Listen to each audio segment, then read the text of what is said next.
Are you going to stand back here?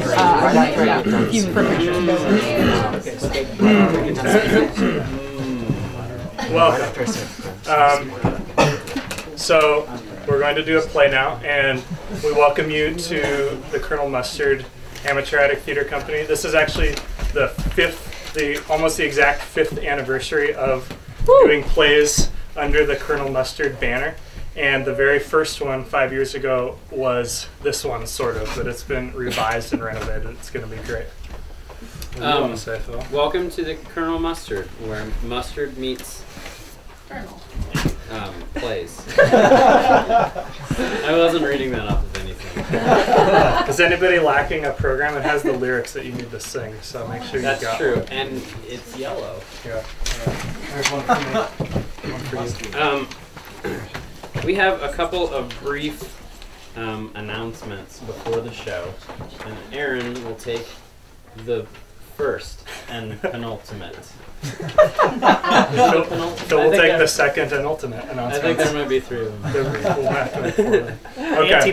The first announcement is that we're very excited to welcome you to this, because this is the intimate, small side of the Mustard that very few people get to experience up here in this attic.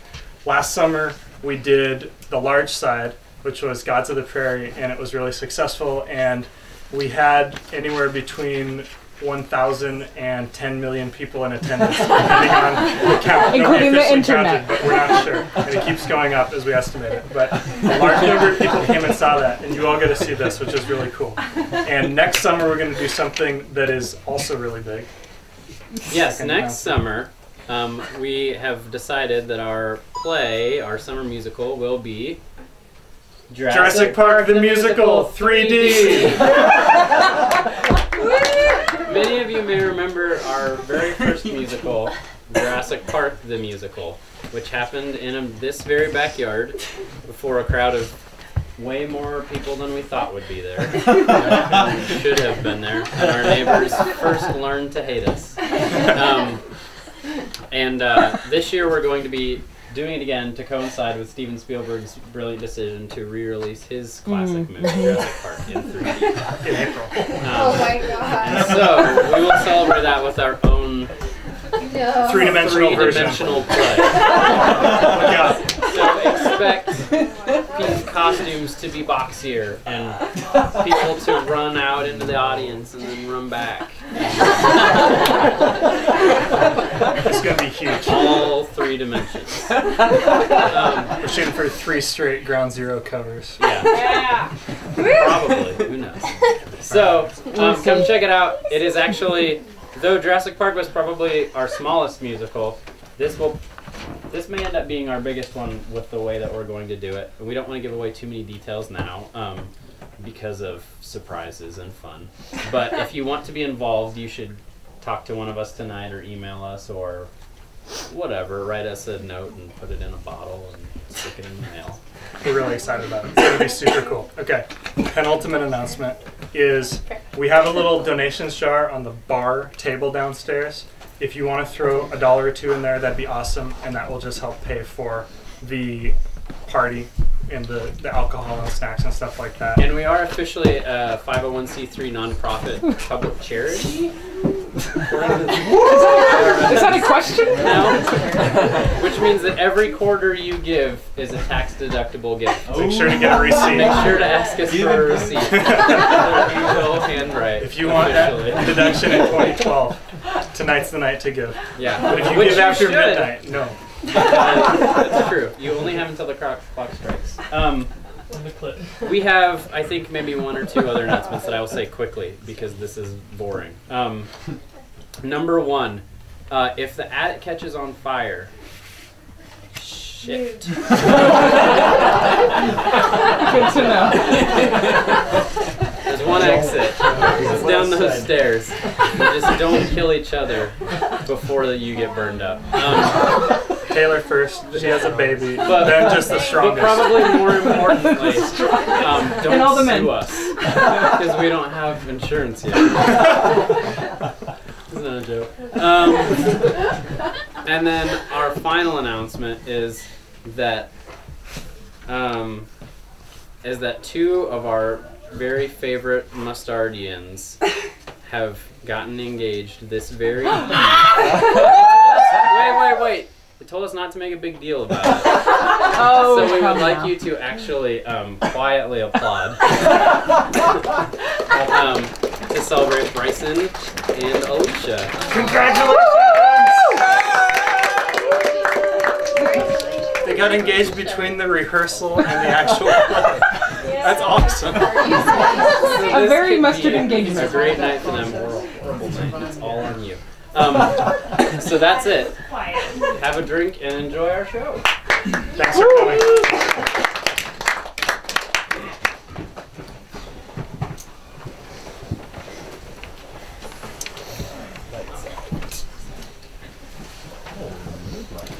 Can't read my own writing.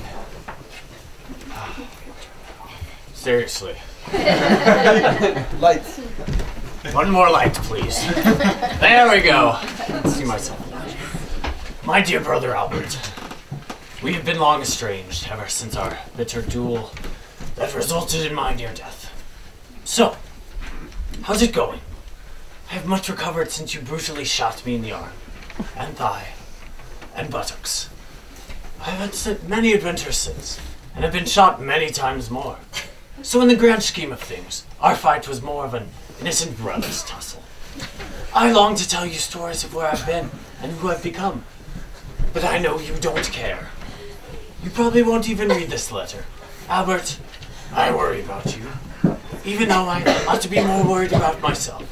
After all, it is I, stuck in a dark cave, somewhere in the wilds of Wyoming, trapped by a giant bloodthirsty land squid. Please write back, Albert. I hope that it's not too late for reconciliation. Excuse me 1 moment, please.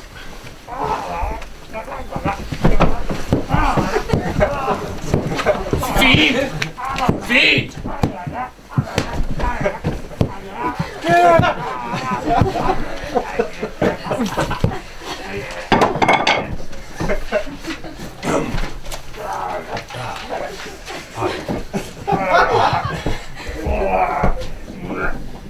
All right again, Albert.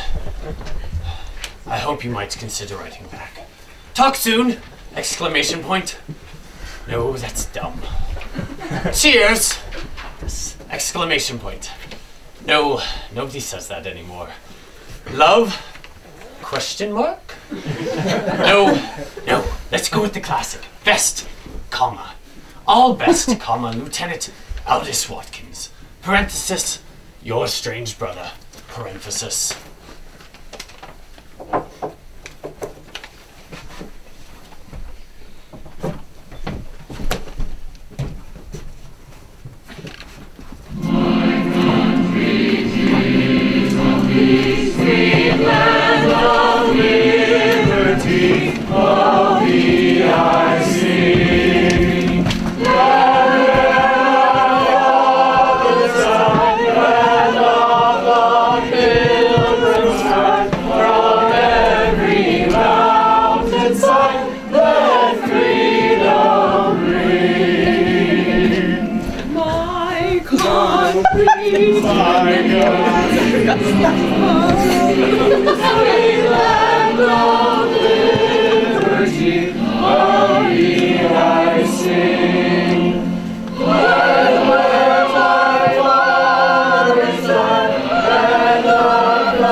Everybody.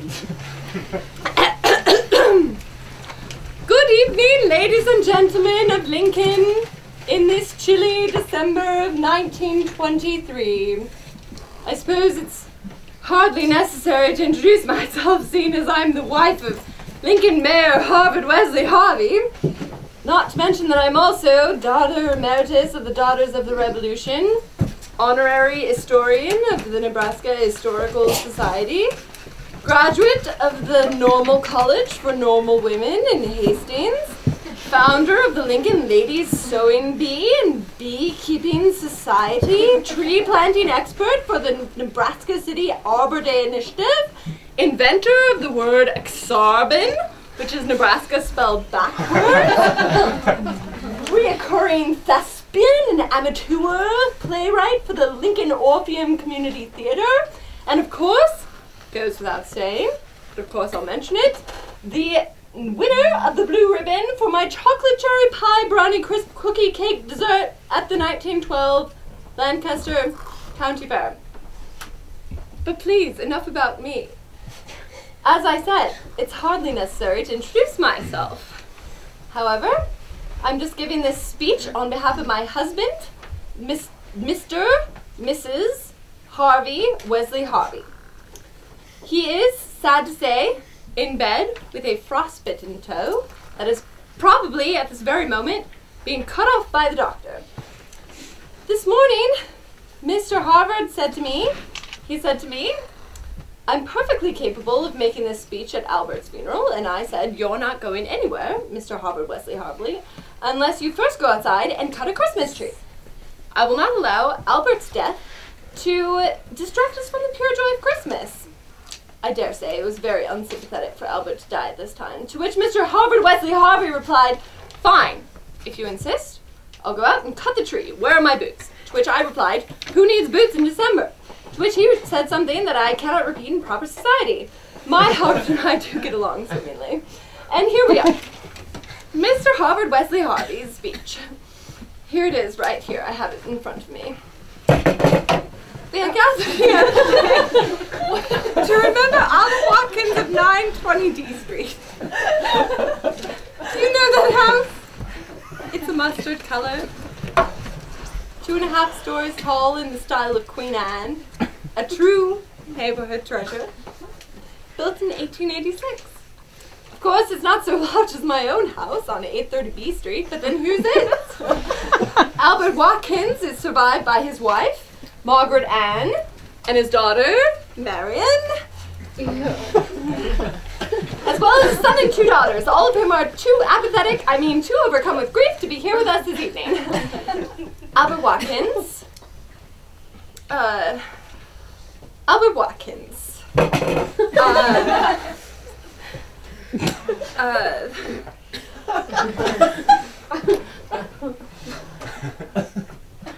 Albert Watkins was a man of legend. I mean, he was very legendary. I mean,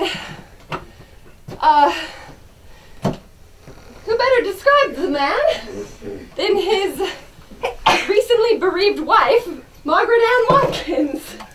Surely you have something to say about your husband, Albert Watkins. No, thank you, no.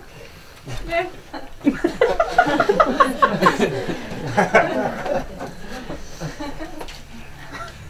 Are you sure? Not really, no. No thoughts on the death of your horrifically late husband? No thoughts. Oh! Not even a little thought? No. Does anyone have any prayer requests that we might bring to attention?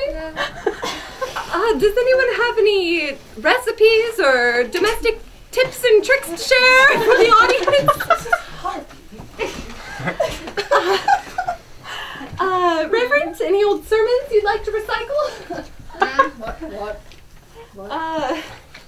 Mrs. Harvard Wesley Harvey, you are the one who's supposed to be giving the speech. I know that. That's why I'm so distraught at this moment. The problem is, I can't seem to find my notes. And I don't remember what I was going to say.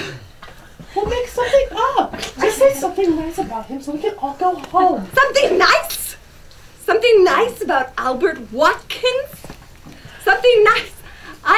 I spent weeks trying to compose a moderately complimentary speech that was not a pack of lies. I managed to say that Albert was a money pincher, and he was a cranky, obsessive, he's a pretty nice man. But really, I can hardly recreate such a carefully composed speech on my feet. What? Don't they teach improvisation at the Lincoln Community Theater? Au contraire. They do indeed teach the art of improvisation at the Lincoln Orpheum Community Theater. But I only ever claim to be an amateur. You're the one who's supposed to be an actress.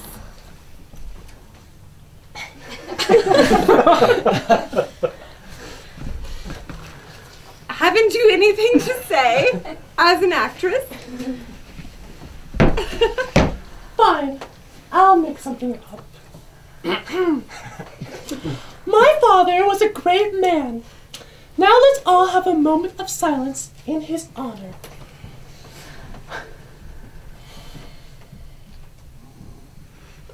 No!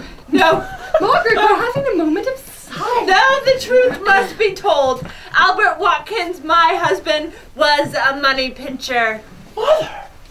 You mean he was responsible? Albert Watkins was a cranky, obsessive nitpicker. Oh no, he was meticulous. He was one mean son of a bitch. He was detail-oriented. Listen up. All of you, I'll tell you about Albert Watkins. Albert Watkins was my husband, and I loved him very much. But I never understood him, and he never understood me. I met him on Christmas Day in 1879, 20 years after the tiny salt mining village of Lancaster changed its name to Lincoln and became the capital of Nebraska. I remember it clearly. I was singing in the choir at the Congregational Church.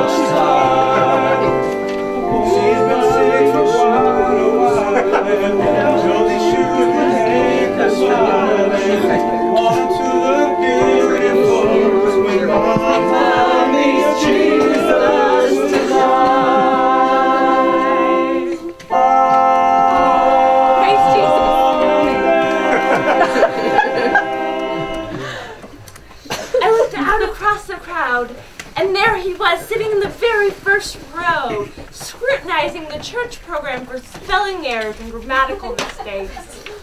Albert loved finding mistakes in publications. It was his favorite pastime. He was new in town and almost handsome. He caught my eye. He stood up in the pew, and he approached me. Reverend, might I have a word? Reverend? Bless you. Reverend, I was flipping through the endnotes of this hymnal and I found several errors. I thought it best to inform you so the mistake could be readily rectified. And, who are you? Albert Watkins. Mr. Watkins, I appreciate your attention to detail, but you do understand that half our congregation is illiterate, and the other half speaks only German. Please, no need to thank me. You're quite welcome. Now, if you have a moment, I'd like to point out a few theological contradictions in your sermon. Ooh, Miss Margaret Ann. Hello.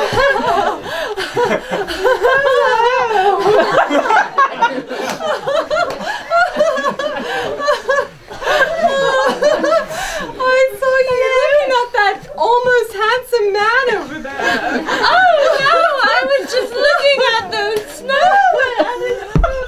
No, I caught you staring at him. I caught you.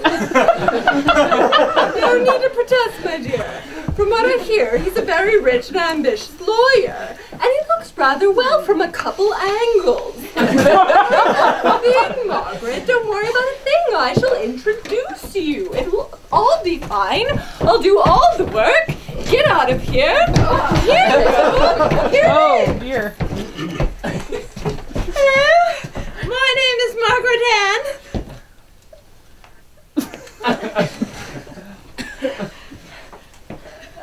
Nice to meet you. Oh, what's your name? Albert. Albert Watkins. Nice to meet you. Do you realize that you have a strange silk flower in your hair? Yes, I put it there on purpose. Ah, I see. That was a choice. My, aren't you too good at small talk? Let's find a smaller corner where you can get better acquainted. This way.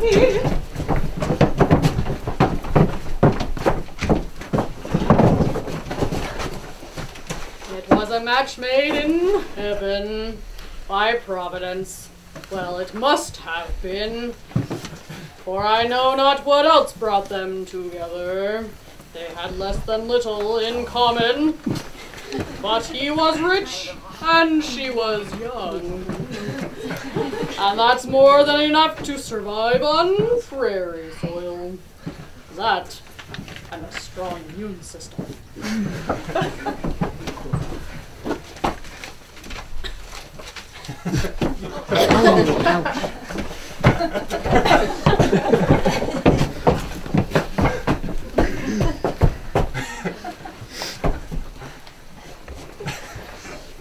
I now pronounce you Mr. and Mrs. Albert Watkins. You may kiss the bride.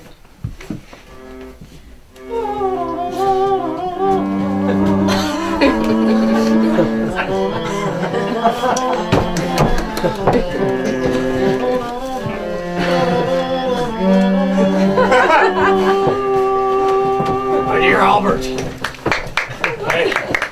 I fear the land squid got the better of me. I lost thine eye to the unmerciful grip of its bird-like beak. I would have been toast were it for not the timely help of my band of spelunking Spaniards. They showed me the way out of that subterranean labyrinth, and their medico tended my wounds. We parted ways in the manana as they turned east towards Nebraska, and I decided to go west. Oh, I wanted to go back home. I wanted to see you. More than anything, I wanted to see Marion again. But of course, I knew our estrangement was for the best. So I turned my gaze to the formidable Rocky Mountains, which loomed above, taunting my every step. I looked upon their craggy faces and I saw death. But as it turned out, they weren't too bad. I just climbed right up, and those dumb mountains. Let me rest there. Not as rocky as advertised. No, not at all. But then I came to the desert place, and I got lost. I ran out of water. My mule died. My dog died. And my kitty cat died. My eyes got burned. My lips cracked like scorched earth, and I was near death. My only thoughts in that moment were of you and Marion. How I wished I could take back all those words I said. I just thought I breathed my last breath in the desert place. But then they came. 4 men on horseback, accompanied by 85 women on foot. They were Mormons. On their way back to a shining city by a great salt lake, they gave me water, and I readily converted. I traveled with them, picking up a few wives as I went along. Unfortunately, prone to trouble as I am, I soon fell in with an angry sect of malcontents. We formed a gang and took to thieving along the Mormon trail. I don't know why I did it. I don't know why we do the things we do.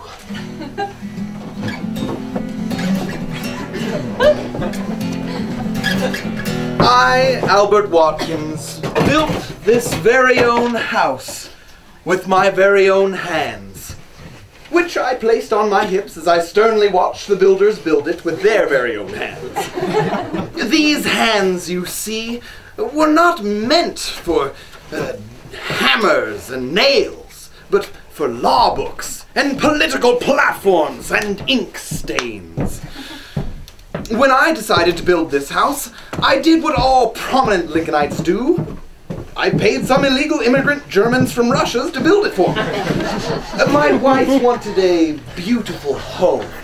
I agreed. I thought, yes, Margaret Ann, you are correct.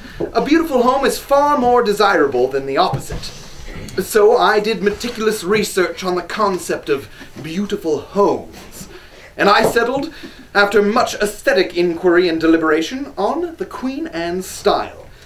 Not that I am a monarchist, quite the contrary.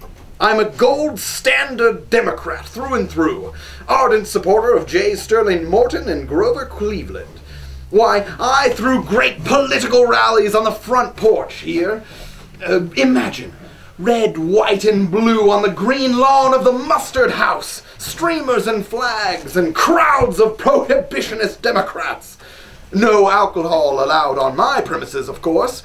It only leads to talking, and talking leads to touching, and touching leads to sex-ism. As a rule, though I never allow myself to get too caught up in the fervor of politics, it is my duty to remain steady, critical, and objective, to balance the uncertain ebb and flow of the political tide, like a strong and brave buoy. After all, we are a brand new city on the edge of the frontier. Everything is changing. Did you see that trolley track that they just built on 10th Street? Why, newfangled things! Clanging and charging down the street at no less than 10 miles an hour. I suppose our backyard stable will soon become a thing of the past. And good riddance! I look forward to a future of efficiency and convenience. With my influence, Lincoln might someday develop into a utilitarian utopia. Just imagine. Automated cash registers at grocery stores, driverless horse carriages, and exotic cafes that allow you to pick up your own ingredients and watch as a young hooligan scoops them all together and packs them into a tortilla. Carnitas, pinto beans, black beans, white rice, fajitas, medium corn salsa, sour cream, skip the lettuce, it's worthless. Thank you very much. And yes, I will add the guacamole and chips. I don't care how much it costs. Don't tell me how much. But these are just my silly dreams. The city is evolving around us faster than ever, and soon we'll leave this dismal pioneer age behind. I suppose you've heard the rumors about Cooper Park, just 2 blocks west of here. It's true. It used to be a cemetery, an overgrown, unorganized graveyard of pioneers and cowboys. The tombstones were a nightmare. Why, all improperly labeled and misspelled wrong. Thanks to my influence, the city decided to turn it into a public park. We sent out a notice saying, you may dig up the graves. If you do not, well, we'll just take down the tombstones. As some of the graves were exhumed, but many remained underground, disturbed only by children digging holes to the Orient, or by stray dogs in search of a bone. I do not approve of either of those activities. By the way, children ought to be in school, and stray dogs ought to be shot. That is my scholarly opinion, anyway. And as for me, I hardly mind the thought of skeletons resting just below the sod of this city park. Ghosts do not exist, for nothing exists without a purpose. And what would the purpose be of Haints? What would be the use? All that moaning and clanking of chains and nonsense. Hardly any efficient usage of time. I have no intent of haunting this house when I die. It would be most improper, and would be only an inconvenience to future residents. I want these rooms somewhere. most inconvenient, wouldn't it be, Nanny Katie? Ah, yes, most inconvenient, sir. Nanny Katie is most industrious servant. She lives in the room just downstairs of here. She helps in the kitchen and with the sewing and takes care of the children in this attic nursery here. Carry on, Nanny Katie.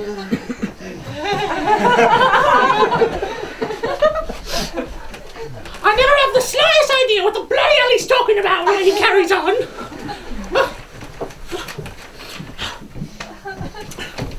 It pays well, this work, and the Watkins is good people, relatively speaking. But, you see, I don't suppose most of you have been up here in this attic nursery before, have you? Now, let me show you around really quickly. See, all 5 of the Watkins children was raised right here in this nursery.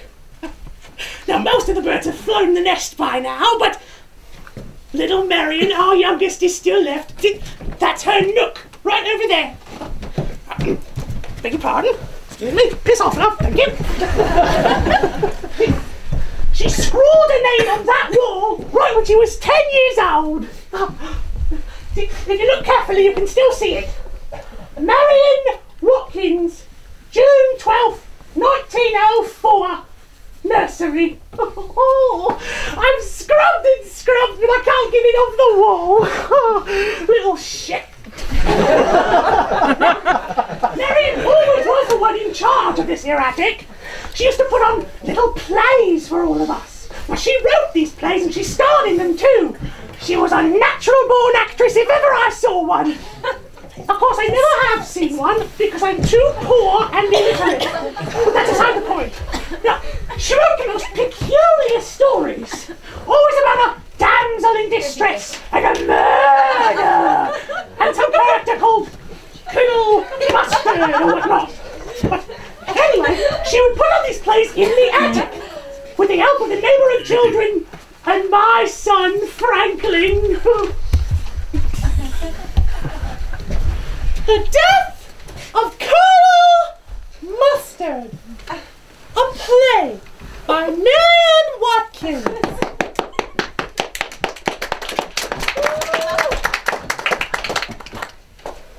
The play begins. The play begins for real.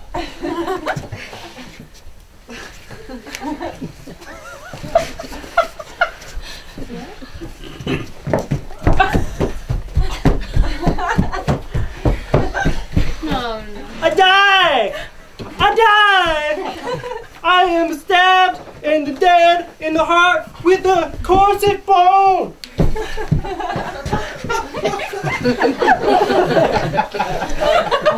Not yet, Slackjaw! Colonel Mustard doesn't die until the second act. I'm confused. What's my motivation? Slackjaw! Why does anyone do what they do? I stabbed Colonel Mustard in the heart with this bone from my corset because I'm in love with him and I can't stand the thought of him being with another woman. Aww. Why don't you stab her in the heart then? She's got a heart. Because I don't. So why don't you run around with him in circles? Because that's not how the play goes.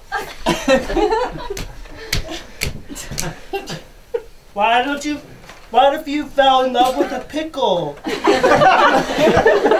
is just how it is. Sometimes in life, there's no clear motivation. Now get back together. So why is his name Colonel Mustard? If I'm gonna portray this person, I need to know how to do it really good. Colonel Mustard. I don't know. He's just Colonel Mustard. used to be a lieutenant. He came to me in a dream when I was a little girl. That was before he was a colonel. He rode up on a horse. In the dream, I was on a horse. I saw him from a great distance, as though he were a mirage. And I called to him, "What's your name?" Lieutenant Mustard! Oh. What's your name, special lady? Oh. But that was all he said. He was a man of few words, and he had an eye patch in my dream, and he walked with a limp. He had a bad knee. And he could always tell when a tornado was coming because he could feel it in his knee.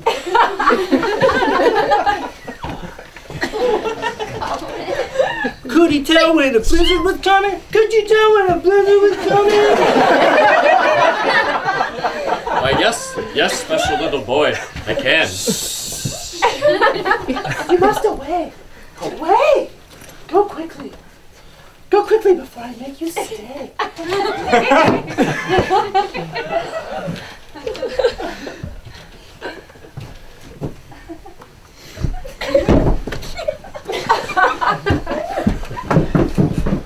And that, Slackjaw, is Lieutenant Mustard, now Colonel. You understand? No. Well, it doesn't matter. Let's just go on with the play. So you're over here, and I'm over here. Ready? Curtains. Why? Hark the bell. Who could that be? I said, who could that be?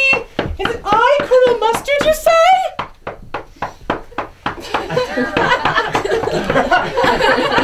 Is it I, Colonel Mustard, you say? It is I, Colonel Mustard! Oh, my love!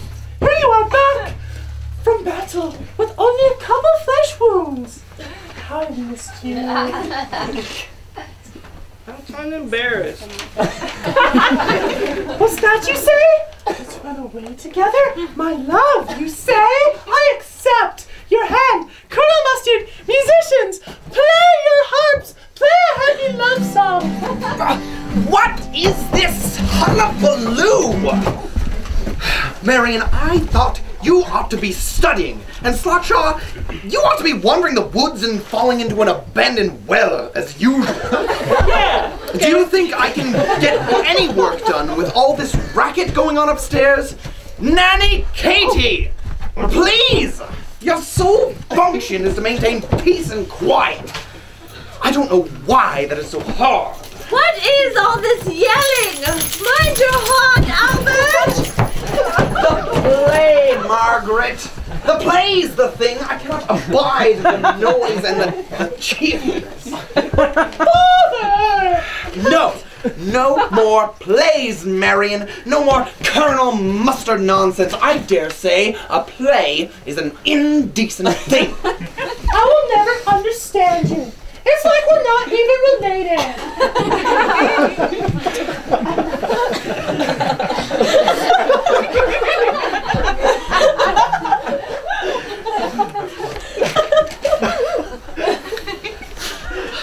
Oh, Marion, don't you have to cry? You know, she doesn't know, Albert. She's just a child trying to have fun. Fun? Fun? Why, in my day, we had fun by sitting quietly and seeing who could fold their hands the best. I hardly see the use for loud theatrics in the attic when I'm sitting downstairs attempting to write serious historical narratives. It is fanciful and silly and, above all, inconvenient.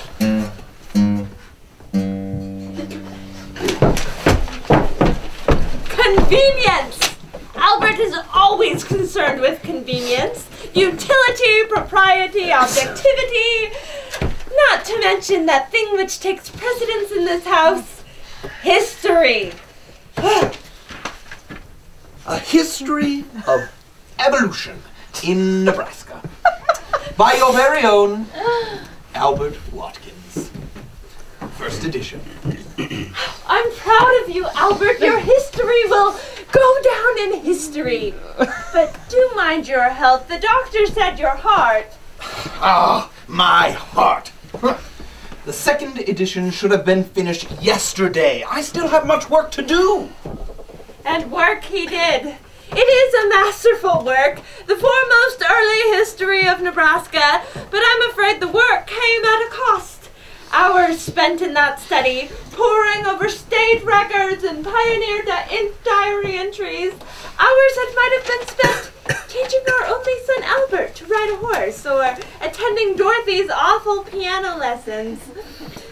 Even when he was physically present with us, sitting at the dinner table or in the parlor, I suppose all his mind was always elsewhere, thinking about history or politics or philosophy. I suppose I'm guilty of the same. Being an artist and a musician, my head is always in the clouds too, but just very different clouds than Albert's and perhaps less stormy. I wanted to be a singer, you see, when I was young, an opera singer. In perhaps New York or London, I had the chance to study music in a conservatory in St. Louis. But then I met Albert. I don't regret my decision. I have 5 beautiful children, a gorgeous home, and I probably never had the talent to sing outside the Midwest. But sometimes I do wonder if Albert understands that part of me, or if he even remembers that part of me. The part of me that imagined myself singing with an orchestra on a big city stage, roses thrown at my feet. He has forgotten that chapter of my history. I'll tell you a story. On our 5th anniversary, we attended a symphony in Omaha. During Beethoven's 5th, I was just moved to tears, just utterly dashed to pieces. And I looked over at Albert, and there he was, chin down, eyes squinting, writing a note in the margin of a manuscript he had hidden in his suit jacket. And I peeked at what he was writing, and he was writing these words. Why do we do the things we do? Why do we do the things we do? I looked up at the symphony, and for a moment I saw myself singing on the stage. I was dressed in a beautiful gown, looking down at this bookish, heartless husband of mine, and thinking, well, it doesn't matter what I was thinking. I never would have stood there on stage. If I hadn't married Albert, I probably would have married his full brother Aldous. They fought over me, you know. Shortly before our wedding, Aldous came to visit. He was a mountain of a man, a war hero. He could predict storms before they darkened the horizon. He looked at me like he saw right through me, and he tried to convince me to run away with him, to go west on an adventure. I wonder if I would have had Albert not discovered his scheme and shot him 3 times. Aldous ran off, and I stayed. He wrote a letter to Albert many times, and I always intercepted the letters. Albert only read one letter, Aldous' last letter.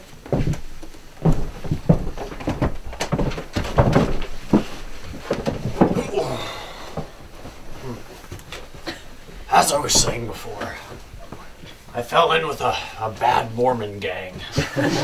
All my wives abandoned me. Albert, all but one, my youngest wife, Marion, who was with child. She loved me despite my wickedness, or perhaps for it. In time, the latter-day gang turned against me. They believed I had stolen some money, which was true, but still, there was no good reason for them to accuse me of it. Marion and I barely escaped with our lives in the dead of night. She and I were forced back into the a desert place. This time, however, we knew the secrets of the wilderness. We followed the bandit path and slept in outlaw hideouts. Marion gave birth to a baby girl under the desert stars, but she died before morning, leaving me on the run with a baby girl. Which brings me to my point of the letter, Albert. I hate to ask you for anything. Indeed, I have no reason to believe you will help me at all, but you are my brother, and surely if you will have not mercy on me, you will have mercy on your baby niece, who I named after her late mother. That was the one letter that Albert read. And he agreed without hesitation to adopt the baby, our daughter Marion. She doesn't know that her father is a dangerous, no-good outlaw. It is a great secret. To this day, I don't know what made Albert do it, why he agreed to help his brother and raise his child. I'm always laying guilt on him for being absent-minded, but his head was not in the clouds when he wrote back to his brother. His feet were planted firmly on the ground, and he knew, as I know when I look back on our shared history, why we do the things we do. Margaret, my dinner? Danny, Katie, Albert's dinner!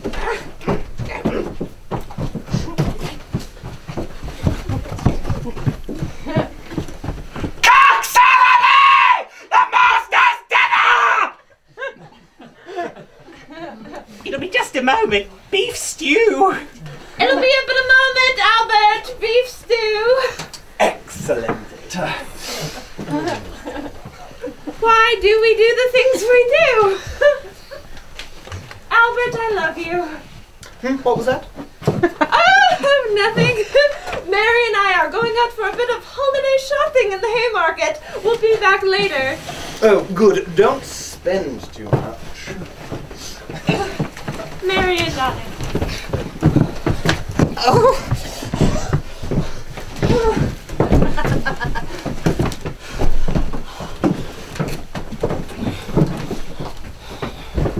Yoo-hoo! Mrs. Watkins! Oh, quickly pretend we don't see her. Nanny Katie, create a diversion. Look over there, Mrs. Harvey! It's a suffragette picketing her right to vote! Don't pretend you don't see me! I have a matter of the utmost importance to discuss with you. It is a match. A match made by Providence. Or it might as well be made by Providence, for it's made by me. It's for Marion. Mrs. Harvey, she's far too young. No, nonsense. She's almost 15. And it's a perfect match. Trust me. He's perfect.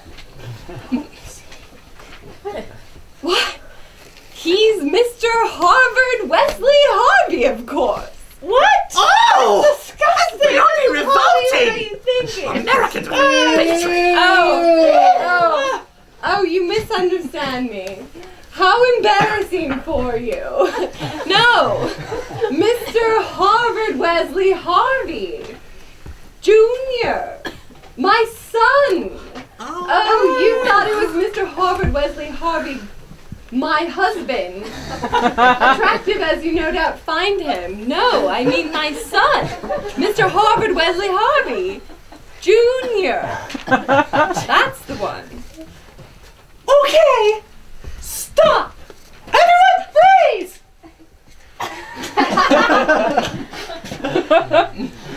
Harvard Wesley Harvey Jr.? He's the worst.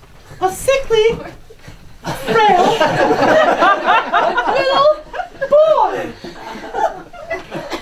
He is a worse case of slackjaw than slackjaw. When we were in class together at the Lincoln School, he had a reputation for singing in the outhouse. I know one thing, is that I could never marry a man who had a reputation like that. Never! It makes me feel ill just to think of it. I mean, his father is mayor and all, and I suppose that is something. And they are very, very, very, very, very rich. But it would be a nightmare. It is a nightmare!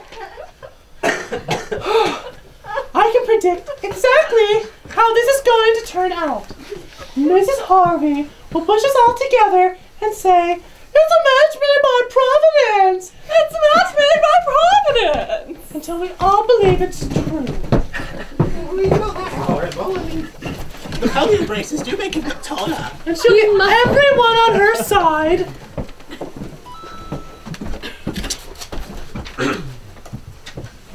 My father will be overjoyed to think of a match between our illustrious family and theirs. He'll say, "It's the proper thing to do." It's the proper thing to do. My mother will secretly abhor it. She'll be on my side. She'll understand how I feel. But she'll ultimately cave and side with my father, just like always. No! Albert, you cannot make her do it. What? What? Why not? It makes all the sense in the world. He's an invalid. Oh, he'll grow out of it. His feet are his knees. There's nothing wrong with that. She does not love him, Albert. What does that matter? She'll marry the boy if she has 2 ounces of sense in her head. And if she won't, then we'll make her do it. For her own good and for the ease of her future. She's lived such a sheltered life. She doesn't know how hard it is to survive out there on the prairie town. It's a dog-eat-dog world. Yes, and all stray dogs should be shot so that we don't have to worry about them digging up the old skeletons. That's what you believe, isn't it? Why are you so afraid to let her go out there and experience the world for herself? Why the hell should a young woman ever want to do such a dreadful thing? Oh, Albert, be careful your heart. Oh, experience the world for herself? What would she do? All the world's a stage, Father. I'd be an actress. An actress? An actress? Why, you know that an actress is just another name for a you-know-what. But it's my dream. I want to be an actress on stage. Like the little plays we used to have in our attic, which you hated. They made me feel alive. They set my imagination on fire. They made me feel like a real girl. Myself. I don't know how to explain it. It's like, it's in my blood. Bloody blood. I understand. As an amateur thespian myself, I do almost understand what she's talking about. No! This is nonsense. And we will all forget that it ever happened. Marion, you will do as I say. Or if you disobey me, it will be over my dead body. I hope you die!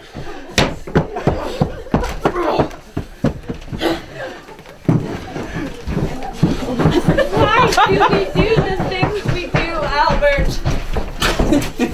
Why do we do the things we do? What? I'll tell you why we do the things we do!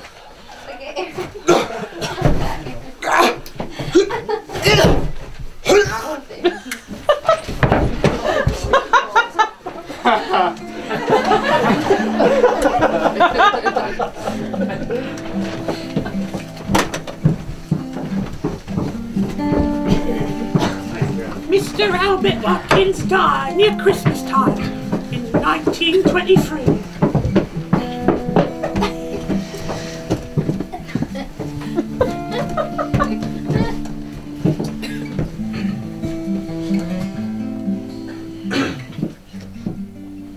Mary, do you have anything to say about it? The doctor said it was his heart, but it wasn't my fault. I always worried about his heart. Some people wondered if he had a heart. He was a lawyer, after all. So exacting, so meticulous, so stubborn. always contradicting my sermons, and finding errors in the hymnals. Always criticizing my child rearing. Always had his head in the clouds, lost in his work, obsessed with making history. See, he didn't die like the people used to die in our plays, cause Colonel Mustard died when he got stabbed with a corset bone. But he just died when he fell over. Perhaps it all amounts to just about the same thing. Stabbed in the heart, failed heart, broken heart. At least we now approve he had a heart, am I right?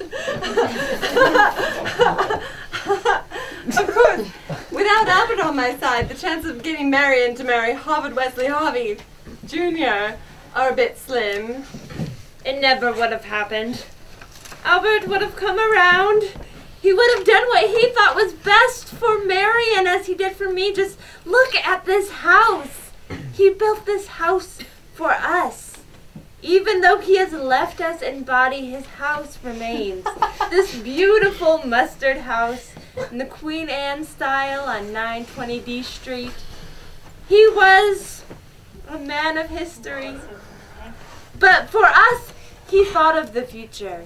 And this is why he built the house. And this is why I understand now he did the things he did. A Christmas bell! God bless us, everyone! Oh dear. And that is the story of my late husband, Albert Watkins. Wait. Hey, am I too late? Too late. Aldous! Who are you? Yes, who are you? And what are you doing here? You're ruining a perfectly happy funeral. I'm sorry. Horror's ruining perfectly good things. No, Aldous, I'm glad you came. I want to introduce you to my daughter, Marion. I'm glad to meet you at last. You look a lot like your father.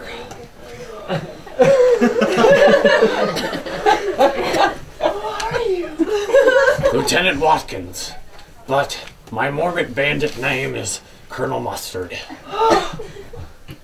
Somehow I feel like Enough of this inappropriate nonsense. Let's finish this funeral and get it over with. Let's wrap this all up with a song, shall we? All together now. Auld Lang Syne. Is that a good idea? Yes. That's a great idea. Should all acquaintance be forgot and never brought to mind? Should all acquaintance be forgot and never brought to mind? Auld Lang Syne, my dear. Auld Lang Syne.